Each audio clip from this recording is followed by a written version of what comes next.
Hey, Greg here from Row Physio, and just this past weekend I competed and was so thrilled and fortunate enough to win the second running of a race called 7048. And I wanted to take just an opportunity here to recap the race and talk about some things that I learned about myself and about racing, and share some of these things with you so that way you may be inspired to go out and race yourself or maybe get involved in this race.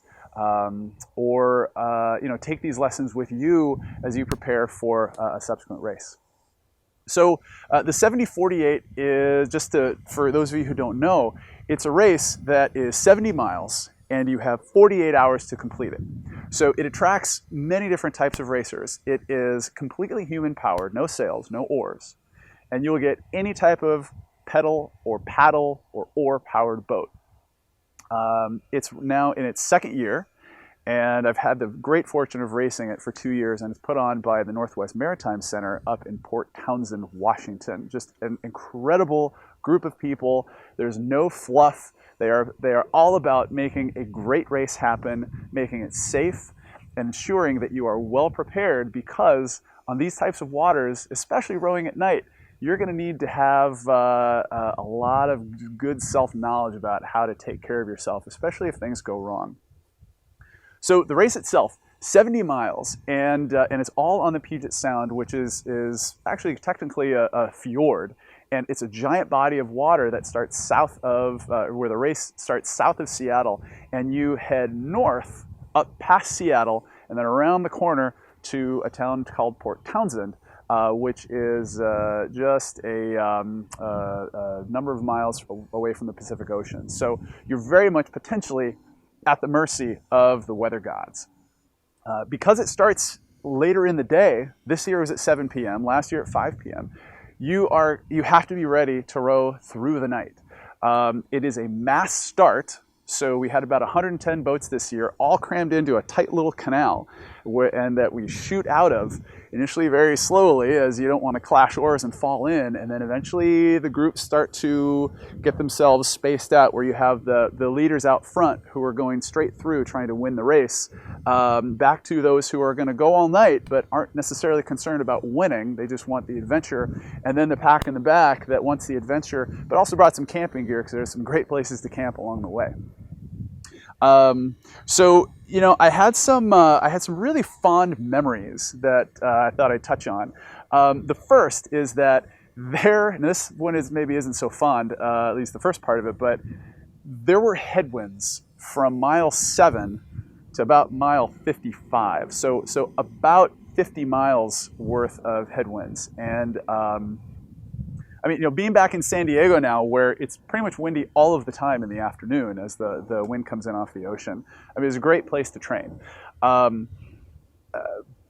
you always hope that you can put all that time in training, so that way when it's race day, you can just shoot down the course and not be just impacted by winds and waves. Well, the 7048 wouldn't be the 7048, and the Puget Sound wouldn't be the Puget Sound without wind and weather. So we had headwinds, we had strong currents, and we had waves that were all blowing up at us. And it was around 2 a.m. when there was a point where I looked at my rowing watch, and it was telling me that we were going so slow. It was about a 3-minute and 50-second interval per 500 meters, which for rowers, that's good to know that that's really, really slow. It's basically like taking a nice gentle walk, and we tried to get out of the wind and waves, so much so that we were rowing right alongside the shore. Like, if we got any closer to shore, we'd probably be dipping our toes in the sand. And one of the cool things, though, about this is about 2 o'clock in the morning, is that the water had a lot of bioluminescence. And so you're struggling, you're aching, your back is hurting, you're cold, and there are those little joys that come out of that, though, in that every time the oar would dip in the water and pop out, you could see the water just glow and come to life. So even though you felt alone and tired and it was just you and your rowing partner, it was a really just magical experience. And then, another memory was that, the race for us came down to mile 65 of the 70. So it was right about mile 50 where we finally came around a corner called Point No Point, where there's a lighthouse, and all of a sudden the wind died, the water calmed down. I hopped out of the boat, full disclosure, to go to the bathroom and actually pee for the first time in 50 miles after being very well hydrated. And we had come around first, but we knew that there were two other boats, a 4-person and actually a single, that were right on our tail. And so we were fortunate enough to get around the corner first. And then as soon as we got back in the boat, you could see their lights, but a fog was coming in and I couldn't see who was who. But I did know that even though there was no wind, that there was going to be potentially a good current to push us. And so it became a basically blind 8 to 10 mile row out across this bay toward our next checkpoint at a particular canal. But we didn't know if we were in first or in second. And so all I could do was turn on the GPS, put in the waypoint, put my head down, and every once in a while, look at our course and make sure we were going straight. But the thing is we couldn't tell where anybody was. So it became a race not only against the other boats, but kind of ourselves. Because the last thing we wanted was to row all the way over and somebody else could have caught the good current and they would have been gone. So Thiago took us from our 23 to 24 stroke a minute stroke rate and bumped us up to a 28 that far into the race. And I was a little concerned at first, but really I was going back through the 3 months of training and realized, like, this is why you put in your miles. And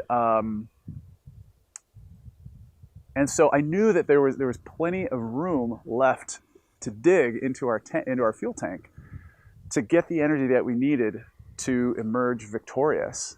And so sure enough, as we're rowing basically in the dark, in the thick fog, can't see anything of where we are, you hear giant ships coming in from the Pacific Ocean down to the ports of Seattle and Tacoma, and you hear their loud, just droning foghorn. And it's not until about an hour after we're rowing at a 28 until just off to the port side, I see a bow light and I see a stern light. I still can't see the rowers though, and I think, we're in second. And I say to Thiago, Thiago, it's time to go. And so he changes he doesn't change the stroke rate, but he changes the rhythm, and you can just feel the boat hum. And you feel it take off even faster. And so our two boats are converging as we go toward this tight canal, which is one of the checkpoints. And very gradually, after I figured out it's the 4, very gradually I see us just slowly taking the lead. And we felt strong, we felt powerful, and all the training and all of the good nutrition we've been consuming throughout the night was paying off. And it wasn't until we were about 2 boat lengths ahead of them at mile 65 that everything seemed to click. And it was a dogfight, and we won. And it never felt better. I never felt stronger, even though we still had another, 5 miles to go at that point. But given how the rest of the race had gone, we didn't let up. So I think their stroke seat had bonked, and so they stopped to take a rest and refuel, and we just kept going to try and build our lead as much as possible. I think we ended up winning by about 5 or 10 minutes over almost 11 hours, and so it was a really, really good lesson in knowing that if you're ever in a race like that, in any race, that falling back on your training is going to be the number one thing that you always have to know and trust, is that you made a commitment to yourself, you made a commitment to your team, you put goals down on paper, and then out of those goals came your training plan, which you followed as close to a T as you could, despite the fact that we're busy every single day. And then the last important piece of that commitment is knowing that even, say you get home from a long day at work, or it has been a long weekend and you have training to do, is that you go and do your training even when you're tired, because you can't quit. And if your goal is to win the race, you need to be able to push through that hardship and that fatigue. And the only way you can do that is through practice. And so Thiago and I had relatively similar plans that we followed that involved lots and lots and lots of rowing and lots of time spent in different types of boats, lots of time spent on rowing machines, but then also doing some cross training, especially strength training, running, trail running, and then just general fitness. I really like to swing these big wooden clubs called meals, M-E-E-L-S, and then I also have this apparatus called a Maas, which is excellent for helping to make sure that shoulders can stay strong and durable, which can stave off any potential tennis elbow type injuries, which can really derail many long distance rowers. I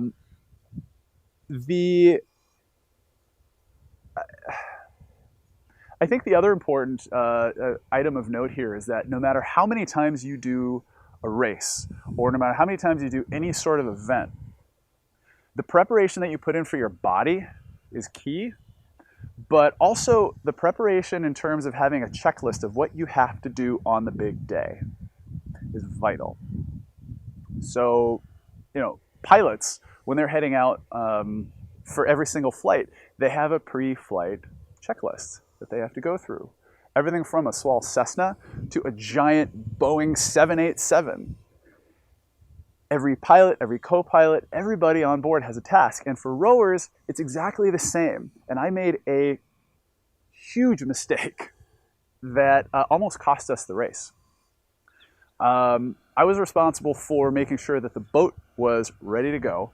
And because I know Steve Wells, he and I have worked together and rowed together in the past, and his group, Evergreen Rowing, supplied our winning boat for this race. We had just borrowed the boat and used it a few weeks prior on a 40-mile training row, and everything was always tightened down, everything had a place. But on race day, there's lots of other things going on. And in the process of managing the logistics of who's going to be where in regard to shuttling the boat and us and equipment and food and this and that, and making sure that we're going to be at the start line in time and that we're fed and that we're signed up and the tracker is set, you can miss things. I tightened up his rigger, all 4 bolts. I tightened up 2 of mine, but I missed 2 of them. And a half hour into the race, I hear a really funky sound, and I look down, and with every stroke, my rigger is shifting. Thunk, thunk, thunk, thunk. And we're a half an hour into a 70-mile race, and I'm thinking, I have just lost the race for us. And I said, Thiago, we have to stop.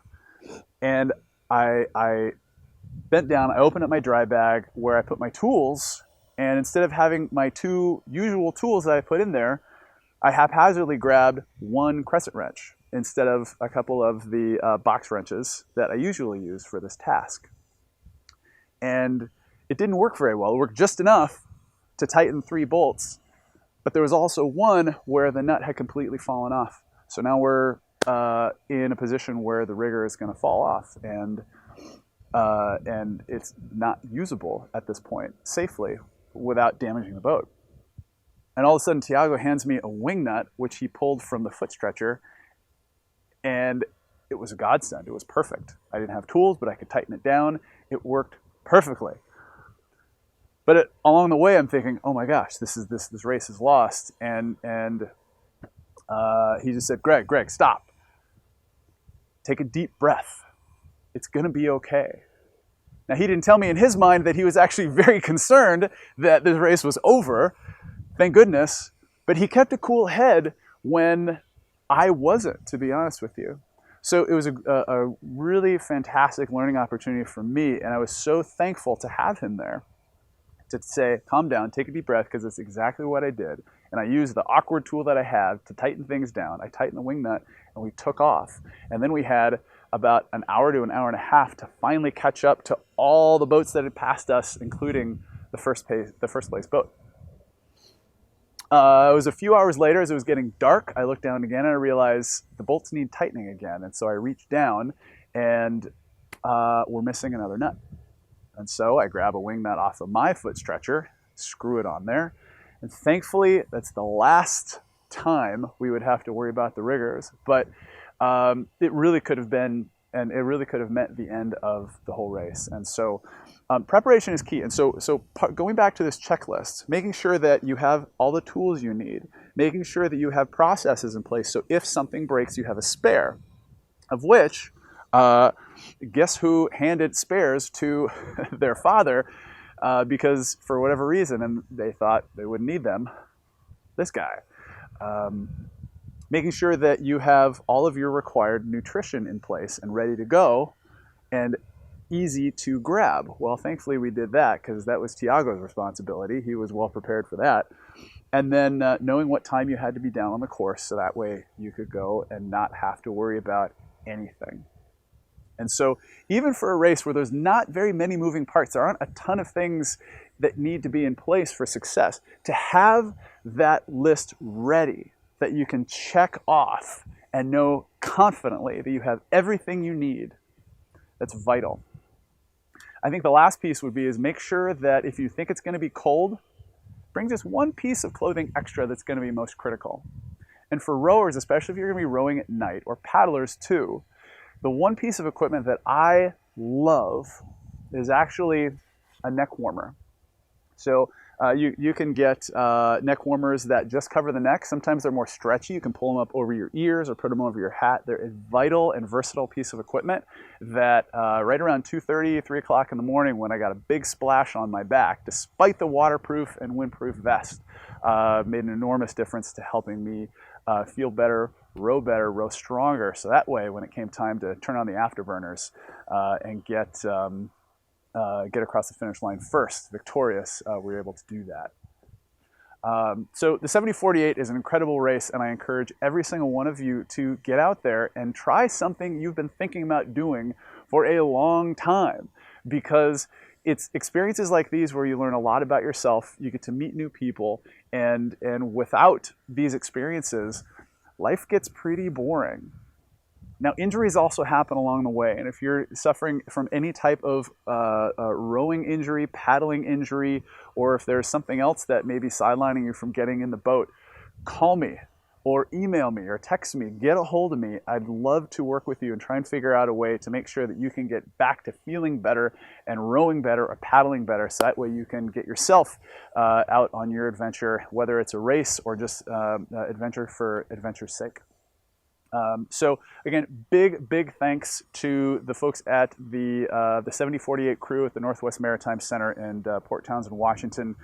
Big thanks to my love, Majana, for supporting me along the way, and to my family for ensuring that we were able to get where we needed to be at the right time.